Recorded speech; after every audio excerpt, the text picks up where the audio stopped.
The Reggio Emilia approach, in a nutshell. The groundwork for what is known as the Reggio Emilia approach can be traced back to a time shortly after World War II. In a city in northern Italy called Reggio Emilia, parents claimed abandoned buildings and petitioned the city to help them build new schools for their young children. Parents declared the desire for schools where children were taken seriously, believing even the youngest children could acquire the skills of collaboration and critical thinking necessary to a free and democratic society.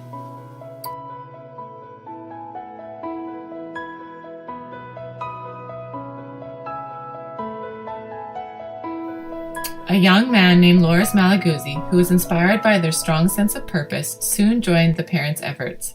Malaguzzi became the founder of the Reggio Emilia educational philosophy. The Reggio Emilia approach is not a set teaching method. In fact, many use the term Reggio-inspired. The Reggio Emilia approach does not view children as empty vessels ready for pre-packaged knowledge.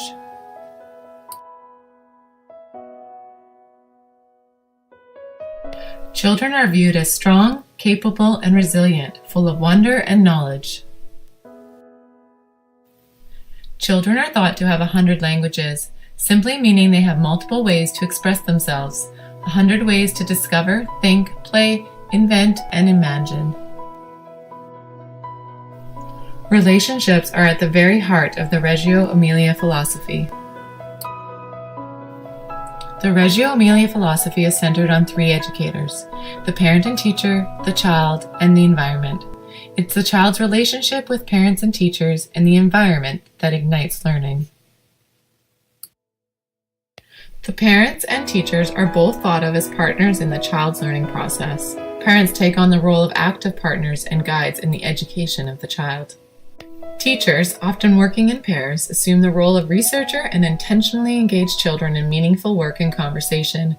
Teachers are keen observers and documenters of the child's learning process. Documentation is another important principle of the Reggio Emilia approach. Documentation is done on a daily basis. The purpose of this is to provide verbal and visual information about the learning journey that the child is on. Children become aware that their efforts are valued, and parents and teachers are able to facilitate further learning. Through conscious use of space, color, natural light, displays of children's work, and attention to nature and detail, the environment is an important part of the Reggio Emilia approach. The setting is designed to not only be functional, but also beautiful and reflective of the child's learning. To foster such an environment, teachers must go deeper than what is merely seen at eye level and develop a deep understanding of the underlying principles of children's thinking, questions, and curiosities. Flexible environments allow teachers to be responsive to the interests of children, freeing them to construct knowledge together. The environment plays a central role in the process of making learning meaningful. So important was this notion that Malaguzzi defined the environment as the third teacher. Believing that the potential of children is stunted when the endpoint of their learning is formulated in advance, teachers of the Reggio Emilia approach develop an emergent curriculum in collaboration with the learners.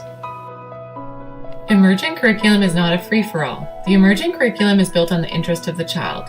With no rigid timetable, there is time to explore a chosen topic of the child's interest.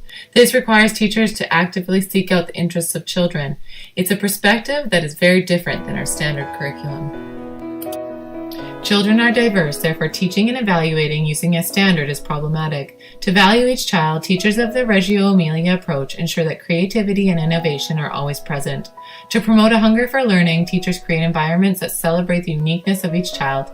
The sense of security within the environment allows children to go beyond what is already known.